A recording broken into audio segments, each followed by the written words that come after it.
Hello friends, नमस्कार सभी को। स्वागत है आपका मेरे YouTube channel I centre of Narendra. जैसा कि नाम में विदित है, information and education centre of Narendra. यहाँ पे मैं आपको कुछ हेल्थ से जुड़ी इन्फॉर्मेशन देता हूँ, साथ में कुछ कम्पिटिटिव एग्ज़ाम्स से रिलेटेड इन्फॉर्मेशन, जिसमें करंट जीके का जो सूजस का पत्रिका आता है उससे रिलेटेड इन्फॉर्मेशन और भी कई सारी इन्फॉर्मेशन मैं आपके साथ साझा करूँगा आने वाले टाइम में धीरे धीरे। अभी मेरा यूट्यूब चैनल स्टार्ट ही हुआ है तो अभी कम ही वीडियोज़ डाल पाया हूँ। जैसे ही मैं फ्री होता हूँ, जैसे सैटरडे संडे छुट्टी होती है, तो उस टाइम में मैं कोशिश करूँगा कि ज़्यादा से ज़्यादा आपको वीडियो उपलब्ध करवाऊँ, और जिसमें सूजस करंट का मेरा फोकस जो करंट पे रहेगा, साथ में जो हेल्थ से रिलेटेड इन्फॉर्मेशन जो जानकारी मेरे पास है उनको आपके साथ साझा कर पाऊँ, और उन जानकारियों के माध्यम से यदि किसी एक भी व्यक्ति को कुछ लाभ होता है तो वो मेरे लिए सफिशिएंट होगा। तो सब आज मैं जानकारी लेके आया हूँ टोबैको से रिलेटेड। आप सोच रहे होंगे कि टोबैको के बारे में बहुत बताता है, क्या मामला है इसका। तो टोबैको एक्चुअली, जैसा कि मैंने फर्स्ट वीडियो में भी बताया था कि मैं प्रोग्राम को डील करता हूँ, नेशनल टोबैको कंट्रोल प्रोग्राम, और उसी से रिलेटेड आज मैं जानकारी लेके आया हूँ। क्योंकि मैं डिस्ट्रिक्ट सेल पे इस प्रोग्राम को देखता हूँ तो मेरे पास कुछ इन्फॉर्मेशन रहती है जो आम आदमी के पास नहीं होती, और उसी जानकारी को साझा करने के लिए ये वीडियो बना रहा हूँ। तो सबसे फर्स्ट ऑफ ऑल हम बात करते हैं टोबैको की, कि टोबैको आखिर है क्या, टोबैको क्या है मतलब। तो टोबैको के बारे में मैं आपको बता देना चाहता हूँ कि टोबैको एक पौधा होता है, टोबैको का निकोटिना टोबैकम नाम से पौधा होता है, और जिसकी पत्तियों को सुखाकर तंबाकू बनाई जाती है। लेकिन ये तंबाकू कितनी खतरनाक है ये मैं आपको बता देना चाहता हूँ। तंबाकू में जो 7,000 केमिकल्स होते हैं, और उन केमिकल्स में 69 केमिकल्स ऐसे होते हैं जो कैंसरस होते हैं, मतलब कार्सिनोजेनिक होते हैं, और उनसे कैंसर होने के चांसेस रहते हैं। तो टोबैको के बारे में जैसे हमें पता चल गया कि क्या है, ज़्यादा एक्सप्लेन नहीं करूँगा, सिर्फ ब्रीफ में बताऊँगा आपको।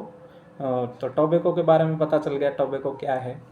सेकंड चीज़ हम बात करते हैं कि जो स्मोकिंग होती है वो कितनी टाइप की होती है। आप सबको, जहाँ तक मैं समझता हूँ, कुछ ही लोगों को पता होता है कि स्मोकिंग 3 टाइप की होती है।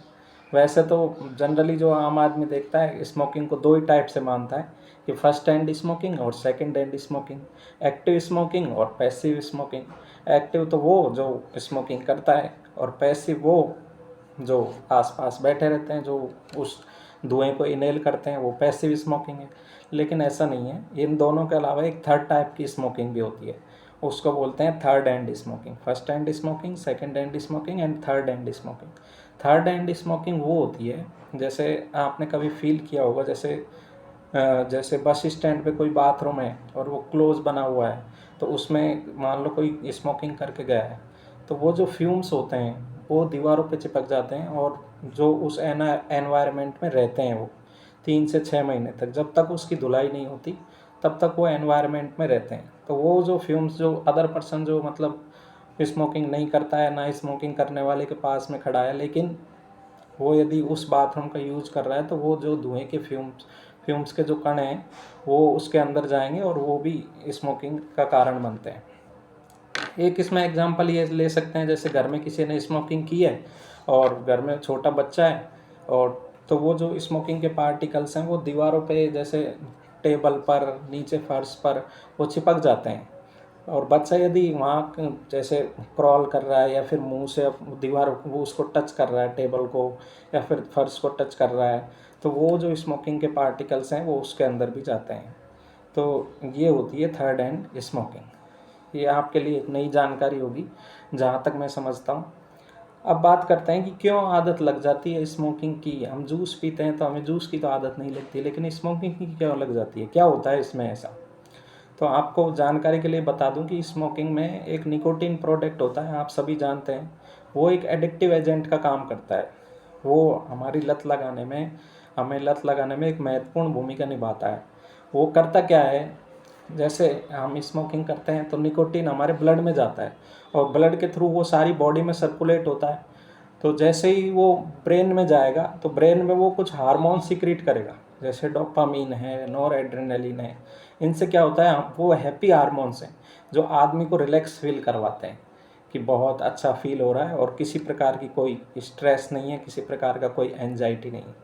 तो वो ये काम करता है, इससे आदमी को धीरे धीरे आदत लगती है। जब भी कोई अगली बार जब जैसे ही वो कुछ थोड़ी सी भी स्ट्रेसफुल सिचुएशन में आता है, वो फिर निकोटीन को लेता है और धीरे धीरे धीरे धीरे ऐसे ही निकोटीन लेता जाता है और उसकी आदत बढ़ती जाती है। लेकिन इसका दुष्प्रभाव ये है कि जैसे फर्स्ट टाइम में हमने निकोटीन लिया तो हमारी बॉडी अगले टाइम में उससे ज़्यादा निकोटीन चाहिए उस हार्मोन को सिक्रीट करने के लिए, तो धीरे धीरे ये लेवल बढ़ाती है और इससे स्मोकिंग की रिक्वायरमेंट भी बढ़ती जाती है और धीरे धीरे जो स्मोकिंग की जो आदत है वो भी बड़े लेवल पर होने लगती है।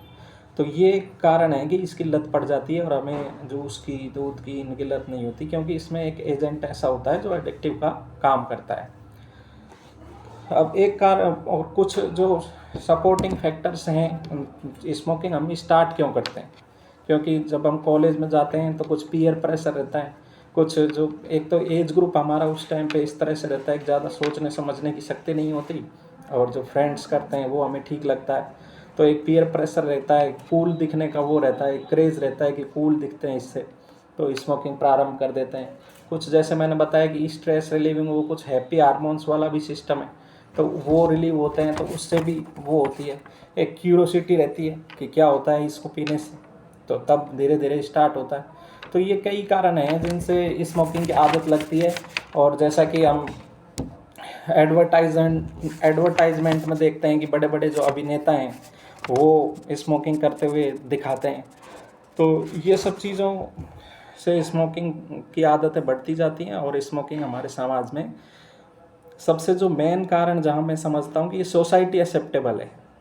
जैसे सोसाइटी में इसको एक्सेप्ट करते हैं, सोसाइटी हमारे समाज में ग्रामीण परिवेश में तो इसको एक आन बान शान मानते हैं और ये इसका मुख्य कारण है। जैसे अल्कोहल कोई ड्रिंक करता है तो उससे सोसाइटी भी थोड़ा सा बच के वो करती है, मतलब सोसाइटी में एक्सेप्ट नहीं है वो चीज़, जबकि स्मोकिंग हुक्का ये सोसाइटी में एक्सेप्ट है। तो ये सब चीज़ों के कारण ये स्मोकिंग इतनी प्रचुर मात्रा में, इतने ज़्यादा मात्रा में लोग करते हैं और उनको पता भी नहीं होता एक्चुअली कि क्या है, इसके दुष्प्रभाव क्या हैं, इससे क्या होता है। थोड़ी बहुत जानकारी होती है लेकिन फिर वो धीरे धीरे इग्नोर करना स्टार्ट कर देते हैं।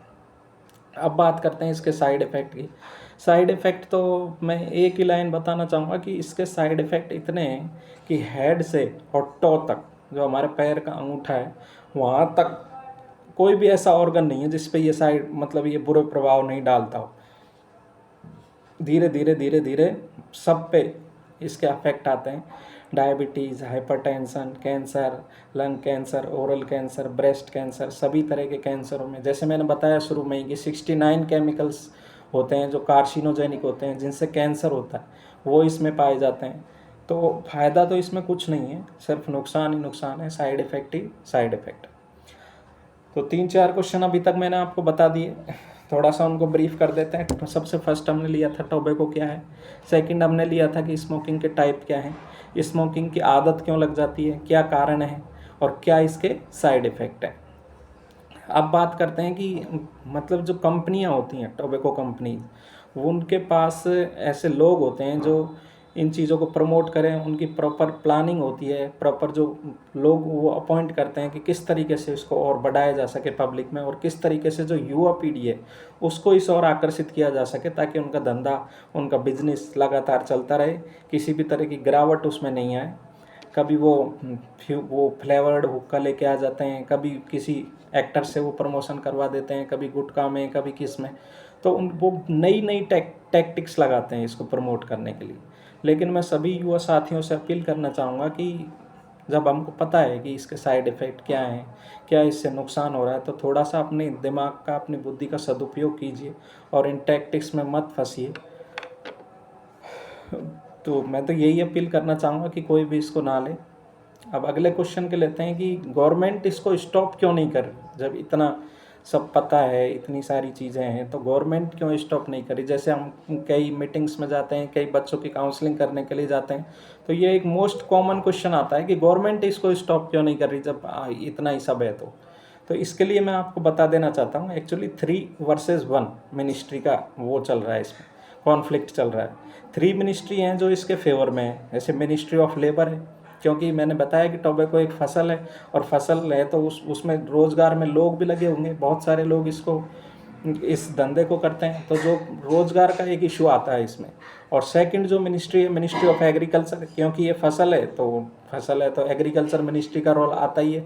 और सबसे इम्पोर्टेंट रिवेन्यू का मामला है इसमें, क्योंकि रिवेन्यू बहुत आता है इसमें, रिवेन्यू बहुत जनरेट होता है। तो 3 मिनिस्ट्री हैं, लेबर मिनिस्ट्री, एग्रीकल्चर मिनिस्ट्री और रिवेन्यू मिनिस्ट्री। और एक मिनिस्ट्री इसके अपोज में है, ministry of health and family welfare.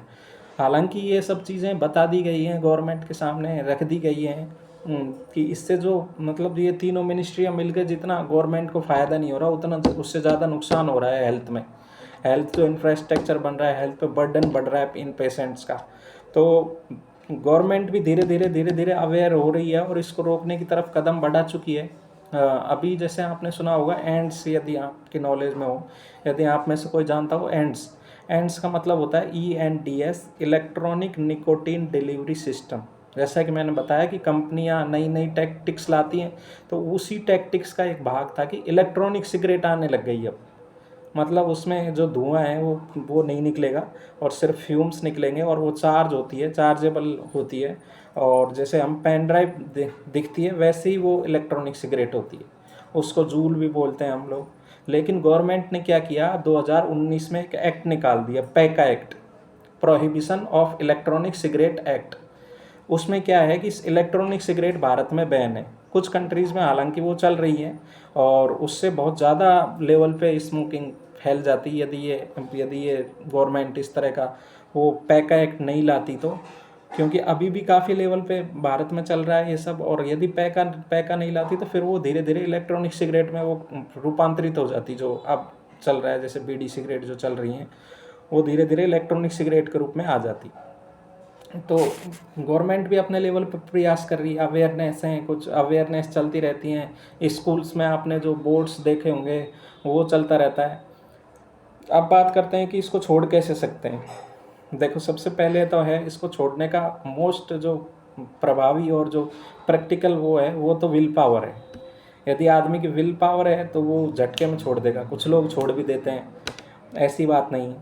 लेकिन इसमें रिलैप्स के चांसेस भी बहुत होते हैं कि रिलैप्स कर जाता है पेशेंट, जो व्यक्ति होता है वो वापस से, जैसे ही उसको वो सोसाइटी मिलती है, वो फ्रेंड्स मिलते हैं, वो वापस से स्मोकिंग करना प्रारंभ कर देता है। तो यदि विल पावर अच्छी है तो वो सब चीज़ों को मैनेज कर लेगा, लेकिन यदि विल पावर कमज़ोर है तो फिर वो नहीं मैनेज कर पाएगा और वो चीज़ें चलती रहेंगी। एक इसमें निकोटीन रिप्लेसमेंट थेरेपी आती है, जिसमें कुछ निकोटीन गम्स आती है, वो भी हम डॉक्टर के प्रेस्क्रिप्शन से और डॉक्टर के एडवाइस के अनुसार हम उनको ले सकते हैं। कि उसमें क्या होता है कि जो निकोटीन की डोज आपके ब्लड कंसंट्रेशन हो चुकी है, ब्लड में सेट हो चुकी है, उसको धीरे धीरे कम करते हैं, और धीरे धीरे कम करते हैं, फिर उसको धीरे धीरे छुड़वा देते हैं।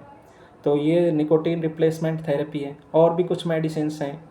और यदि कोई साथी दिल्ली में है और साउथ वेस्ट डिस्ट्रिक्ट में है तो हमारे वहाँ पर 3 डिस्पेंसरीज हैं जिनको सेलेक्ट किया हुआ है टोबैको सेसेशन सेंटर के रूप में। एक तो द्वारका सेक्टर 14 है, एक पॉलीक्लिनिक पंडवाला कला है, और एक DGSC कापासेरा है।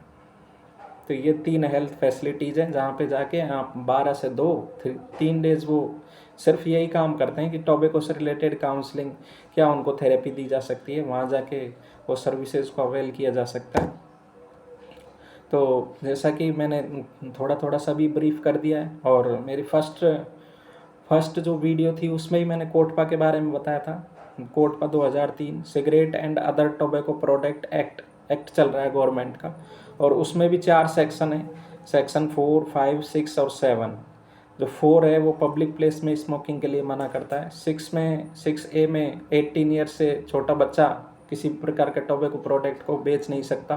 6B में कोई भी एजुकेशनल इंस्टीट्यूशंस के 100 यार्ड के अंदर कोई भी टोबैको वेंडर शॉप नहीं लगा सकता।